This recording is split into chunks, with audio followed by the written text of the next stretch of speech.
جلالت ماب المازبیک اتنبایوف د قرغیزستان ښاغلی جمهور رئیس د حکومتونو او دولتونو محترمو مشرانو د شانګهای سازمان ښاغلی سکرتر جنرال جلالت مابانو میرمنو او ښاغلو دا د ویاړ ځای دی چې د شانګهای سازمان په دغه مهمه سرمشریزه کې ستاسو ترڅنګ حضور لرم.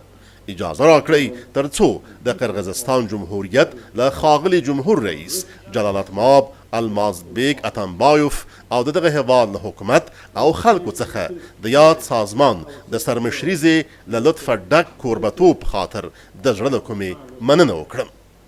د دغه فرصت څخه په استفادې سره غواړم د شانګهای سازمان له ښاغلي سکرتر جنرال جلالت ماب دیمیتري میزینیت سیف څخه د نه ستړي کېدونکو هڅو په خاطر هم مننه وکړم. جلالت مابانو د 2014 افغانستان نور د 2000 لومړي په څیر نه دی چې د جګړې او ناارامۍ له کنډوالو څخه راپورته شوی و. په تیرو 12 کلونو کې موږ په ټولنه کې ګڼ شمېر سیاسي، اقتصادي او ټولنیز عوامل رامنځته کړي دي چې افغانستان به پرې نږدي تر څو یو ځل بیا تیرو بدمرغیو ته ور وګرځي. موږ د نړۍ د نورو ملتونو ترڅنګ د خپل حاکمیت د بیا ثابتولو په خاطر کوټلي ګامونه پورته کړي دي. داسې بنسټونه مو اوس رامنځته کړي چې موږ افغانانو ته دا وړتیا را په برخه کړې تر څو د خپل هیواد د برخلیک د ټاکلو مسؤلیت په خپله غاړه واخلو. 3 میاشتې وړاندې داسې مهمه پیښه مو ولمانځله چې په ترڅ کې په هیواد کې د ناټو او ایساف میشتو ځواکونو څخه افغان امنیتي ځواکونو ته د امنیتي مسؤلیتونو بشپړ لیږد ترسره شو. اما د تیرې یوې لسیزې د لاسته راوړنو او د یو نوي واکمن افغانستان د رامنځته کېدو له لمانځنې سره سم موږ باید هغه ستونزمنې ننګونې له پامه ونه غورځوو چې کولی شي زموږ پرمختګونه تر پوښتنې لاندې راولي. د تروریزم پر خلاف له جګړې نه 12 کاله وروسته تروریزم لا تر اوسه هم زموږ په وړاندې د بنسټ پالنې او افراطیت په خپرېدو سره د یو جدي ګواښ په توګه شتون لري.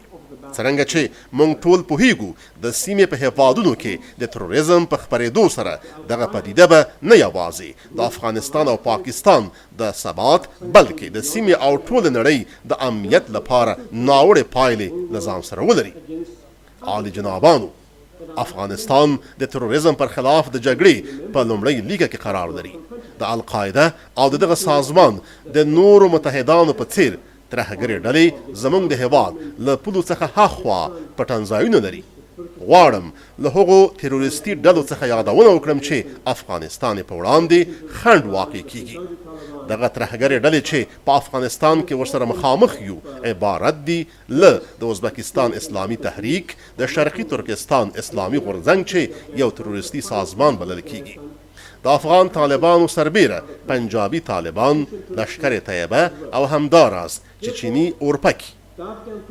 دغه افراطګرې تروریستي ډلې نه یوازې افغانستان ګواښوي بلکې غواړي چې د تروریستي فعالیتونو د ترسره کولو لپاره له افغانستانه هم نورو هیوادونو ته د تېرېدو د لارې په توګه کار واخلي.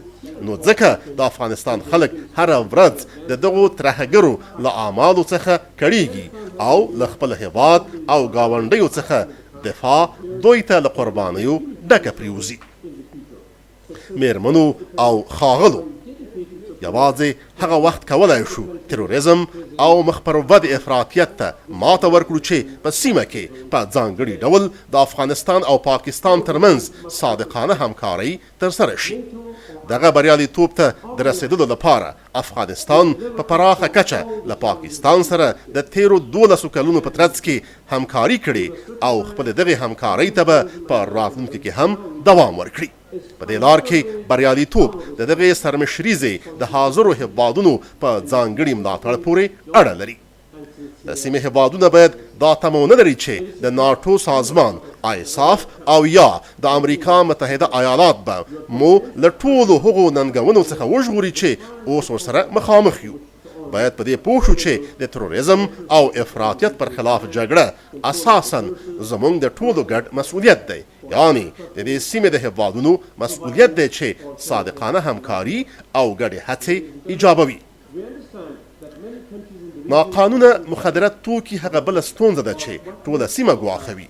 موږ باور لرو چې د دغه ویجاړونکي ګواښ پر خلاف مبارزه په ټولو سطحو کې هر اړخیزه کړنلاره ایجابوي چې تر ډیره حده به د مخدره موادو د تقاضا پر راکمولو، د اولیه کیمیاوي توکو پر کنټرول، د مخدره موادو د قاچاق د لارو پر بندولو او د بدیل معیشت پر برابرولو تمرکز ولري. میرمنو او ښاغلو، مونږ په دې پوهیږو چې د سیمې ګڼ شمېر هیوادونه د هغه څه نه اندېښنه لري چې مونږ افغانانو ته به د نړیوالو ځواکونو له وتلو نه وروسته په 2014 میلادي کال کې پیښ شي. دغه هیوادونه د ځینو دلایلو له امله د دوامداره تاوتریخوالي، د ثبات د نشتوالي او په ټوله سیمه کې د تروریزم او افراطیت د خپرېدا له ناوړو پایلو څخه اندېښمن دي. له 12 کلن پرمختګ وروسته افغان ولس د شاته تګ او د ماتي پر زیانونو خورا ښه پوهیږي. د دې سره سم چې افغانستان په خپل واک ډول په خپلو پښو درېږي، په یقین سره په دې لار کې به یې په وړاندې ستونزې پرتې وي. خو اجازه راکړئ تاسو ته ډاډ درکړم چې په هېواد کې د سولې او هوساینې د تامینولو په لور په خپل سفر کې ثابت قدمه یو. د زړه له کومې هیله من یم چې د شانګهای سازمان غړي هېوادونه به له موږ افغانانو سره په دغه سفر کې ملتیا وکړي او د 2014 میلادي کال په لور د تګ په ترڅ کې او همداراز په راتلونکي کې به هم له موږ سره همکاري وکړي. افغانستان به په راتلونکي میلادي کال کې د جمهوریت ریاست او ولایتي شوراګانو انتخابات ترسره کړي. موږ په دې باور یو چې د دغو انتخاباتو بریالیتوب به نه یوازې زموږ 12 کلنې تاریخي لاسته راوړنې وساتي، بلکې د دې زمینه هم برابروي تر څو هېواد مو پرته له ستونزې د بدلون لسیزې ته داخل شي. د لاسته راوړنو د ساتنې سره سم موږ هغو طالبانو ته د سولې او پخلاینې باب په دوامداره توګه پرانیستی پرېږدو چې اوس مهال د حکومت په وړاندې وسلوال مخالفت ته دوام ورکوي. په دې پوهیږو چې پاکستان کولی شي د سولې په بهیر کې مهم رول ولوبوي او همداراز هیله من یو چې د جلالتمآب صدر اعظم نواز شریف په مشرۍ د یاد هېواد نوی حکومت به په دې لار کې رغنده رول ولوبوي. هیله من یم چې دغه کار ترسره شي. همدارنګه موږ د ټولو هغو هېوادونو سره د نږدې همکارۍ غوښتونکي یو چې ورسره مو د همکاریو موافقه لیکونه لاسلیک کړي دي. هغه همکارۍ چې مو رامنځته کړي هېڅکله به هم زموږ ګاونډیو او یا کوم بل هېواد ته ګواښ متوجه نه کړي او افغانستان اجازه نه ورکوي چې داسې کار ترسره شي. افغانستان د اقتصادي همکاریو د نوښتونو د تعمیم او د سیمه ایزو زیربنایي پروژو د تطبیق له لارې د سیمه ایزې ملتیا د پراختیا لپاره هڅونکی هېواد پاتې شوی دی. همداراز موږ به د آسیا د زړه هېوادونو بهیر په افغانستان او سیمه کې د سولې او امنیت د تامینولو په لار کې د مرستې لپاره د سیمې د هېوادونو ترمنځ د اعتماد او تفاهم د فضا د پیاوړتیا له لارې په دوامدار ډول پر مخ یوسو. جلالتمآبانو، هغه لیدلوری چې موږ یې د افغانستان لپاره لرو یوازې د افغانانو لپاره د یوې خورا ښې، خوندي او هوسا راتلونکې رامنځته کول نه دي، بلکې د داسې یو افغانستان رامنځته کول هم دي چې د سیمې لپاره هم صمیمي، اغیزمن او د اعتماد وړ همکار اوسي. د سیمې د هېوادونو له ښه نیت، ملاتړ او مرستو پرته به په دې توانېدلي نه وای چې په تېرو 10 کلونو کې لاسته راوړنې ولرو. ممکن په ټوله نړۍ کې له بېلابېلو هېوادونو سره دوستانه اړیکې ولرو، خو موږ افغانان په دې پوهیږو چې ریښتینی امنیت او هوساینه مو په هغې سیمې پورې تړلې ده چې موږ یې یوه برخه ګڼل کیږو. بنان موږ دې ته ژمن یو چې د شانګهای د سازمان سره د افغانستان اړیکې لا هم پیاوړې کړو او د یاد سازمان د ټولو غړو دولتونو سره د سولې، امنیت او هوساینې د تامین لپاره د یو ګډ لیدلوري د تحقق په لار کې رغنده همکاري ولرو. درنو ښاغلو، باید ووایو چې د افغانستان یووالی او امنیت د سیمې د یووالي او امنیت د ټینګښت لپاره یو مهم عامل بلل کیږي. نو له یوې خوا خطرونه زیات او له بلې خوا ګټې دوه اړخیزې دي. نو ځکه له خپلو ټولو ملګرو څخه چې په دې ناسته کې ګډون لري یو وار بیا غواړم چې له افغانستان سره د دغه هیواد د لاسته راوړنو د دوام ساتنې او پراختیا په برخه کې او همداراز په سیمه کې د سولې او امنیت د ټینګښت په خاطر همکاري وکړي.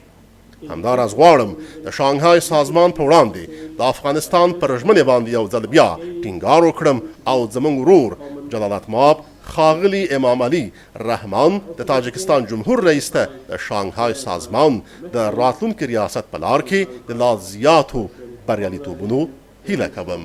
مننه. President Imam Ali Rahman well for his next leadership. Thank you, gentlemen.